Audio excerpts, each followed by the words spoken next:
Sport. Au sommaire de ce journal des sports à Béni, le comité de la CECAPACO qui a à sa tête Amissi Vuno Kalemba est désormais suspendu pour une durée indéterminée. L'US à la chaîne en succès devant Mayamonto. Le Gillette échappe au pire face à l'US Espoir.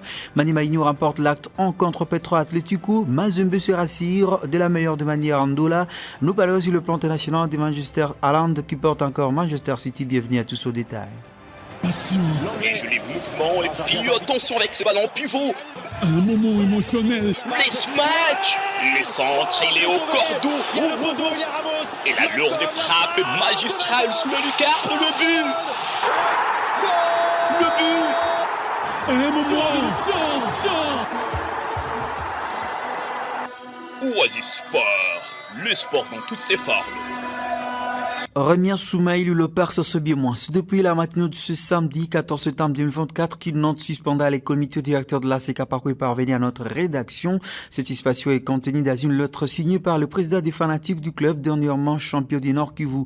Interrogé à ce sujet, Gédéo Bako, le président du comité de supporters de Moutouka Mounene, explique que c'est une décision prise après une concertation avec le fanatique général. Il est dans cet élément sonore. Aujourd'hui, nous avons transmis des lettres de suspension du comité dirigeant de l'équipe Capaco suite aux mésententes qui règnent pendant beaucoup de temps. On a essayé de les réconcilier par plusieurs réunions, mais ça n'a pas tenu. Et comme ces désordres persistent, on a jugé mieux de suspendre ce comité pour une durée indéterminée. Donc c'est une décision prise par tous les fanatiques, parce qu'on a trouvé quand même le temps de consulter les fanatiques, que ce soit au stade, au bureau. Alors, ils nous ont donné quand même cette prérogative de signer la lettre, de faire suspendre les comités dirigeants de l'équipe AC Capaco pour que nous puissions quand même essayer peu de voir si nous pouvons réussir à réorganiser le plus vite possible l'équipe, parce qu'il y a beaucoup de défis qu'il faut vraiment que nous puissions trouver des solutions, entre autres les préparatifs des championnats qui nous attendent, des Ligue 2, que je pense que tout le monde est au courant, parce que cette grande compétition nécessite beaucoup de moyens, nécessite la solidarité et l'amour. Alors quand il y a au sein du comité des divisions, des incompréhensions, c'est vraiment inacceptable que nous puissions continuer à évoluer avec les comités dirigeants des Capaco. Alors comment comptez-vous faire pour trouver un autre comité ? Jusque-là, il n'y a rien à communiquer, mais d'un moment à l'autre, il y aura une communication par rapport à ça. Un message mouvant qui prouve que les supporters seront obligés de travailler en arrache-pied pour trouver une solution urgente à ces problèmes qui risquent de compromettre le préparatif de cette équipe qui représentera la région de Béni à Ligue 2. Toujours sur le plan local, la deuxième journée du championnat de la tente urbaine de football de Béni, édition 2024-2025, s'est poursuivie ce samedi 14 septembre avec 2 rencontres au stade du 15 octobre. À 3h30, l'Union sportive Étoile a confirmé sa bonne forme de ses débuts de la saison à s'imposer 2-0 face au Mayamonto de Kangaimbi. Cette victoire permet au Corbeau de Malé Pécaliva de rester à tête du classement provisoire avec 2 victoires à 2 sorties, tandis que le Mayamonto, à quête de régularité, devra rebondir lors des prochaines journées pour dépasser le sud distancé au tableau des pondérations. Précisons que les hommes de Kangaimbi avaient remporté leur première sortie face à Bénignon à 15-0. Ramazani Kavaka, Limengo, milieu offensif des Corbeaux, dû être réjoui par ses précieux succès. On est satisfait du résultat et le conseil des coachs, on l'a mis en pratique. C'est pour cela qu'on a gagné le match. Quel est l'objectif de l'IS Étoile de Béni dans cette compétition? Parce que la Lyre montre déjà qu'apparemment vous êtes très motivé cette saison.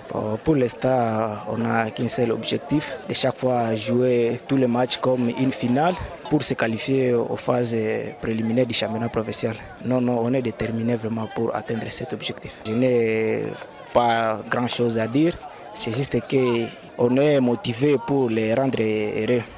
Côté Mayamonto, Nico Moussini estime que son équipe n'a pas démérité. La pente sera bientôt relevée. Suivez.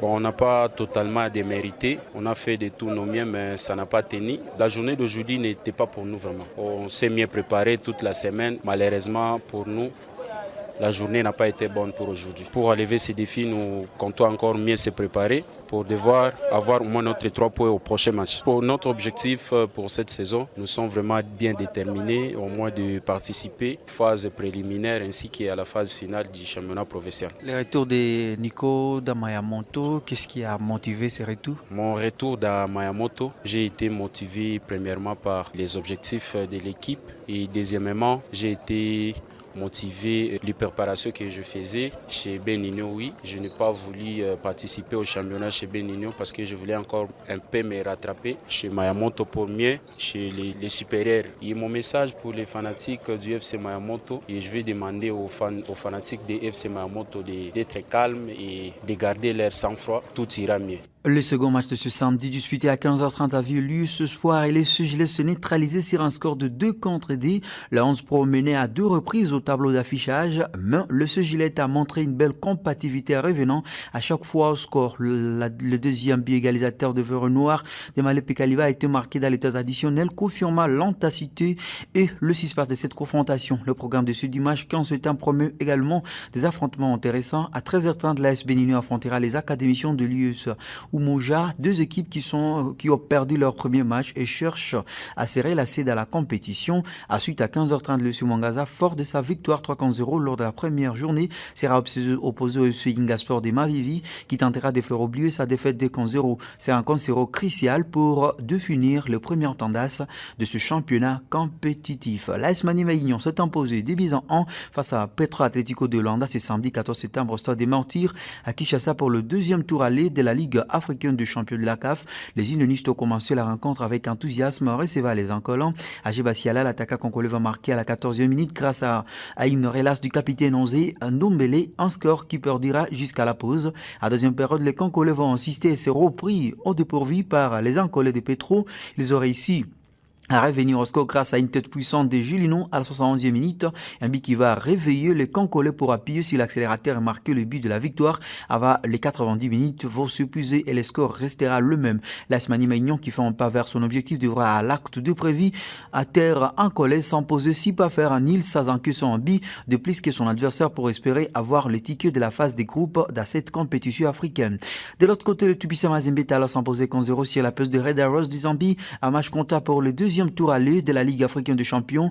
Le Corbeau Louchou a réussi à faire l'essentiel lors de cette explication devant un adversaire qui aura tout tenté dans cette explication. L'entraîneur de l'AS Vita Club, le Marocain Abdeselam Ouadou, démission de ses fonctions. Il a déclaré lors de la conférence de presse d'après-match perdu 0 contre à Ligue des champions en Afrique du Sud pour cette compétition. Bien que l'écart n'est pas très considérable, les Kinois vont devoir sortir un exploit pour inverser la tendance dans une semaine à Kinshasa. Il faudra énormément de concentration et l'implication de l'ensemble des couches de l'équipe pour aller accrocher la qualification. Parlons de l'Olympique de Marseille. L'histoire Anchassel Mbemba, âgé de 30 ans, l'Olympique de Marseille touche à sa fin. Comme nous vous l'indiquons dans nos précédentes interventions, le défenseur central congolais a fait fond bon au staff médical marseillan, a refusé par 2 fois de se rendre à des convocations pour des examens médicaux de INREM pour ce genou gauche. Selon l'équipe, les dirigeants du club ont décidé de mettre à pied l'ancien joueur de ce Porto dans l'attente d'un entretien préalable à une sanction pouvant aller jusqu'au licenciement. C'est la deuxième fois que la direction marseillaise opte pour cette solution, mais la première fois au début du mois d'août, le joueur avait encore l'opportunité d'être transféré.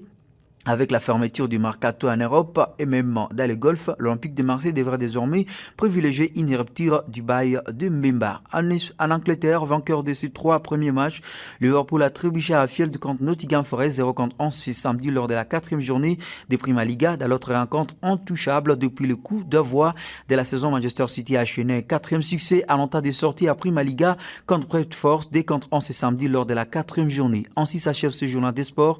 Merci à vous de l'avoir auditionné. Merci d'avoir écouté ce journal. Vous pouvez le réécouter en visitant notre site internet www.radiooasis.cd.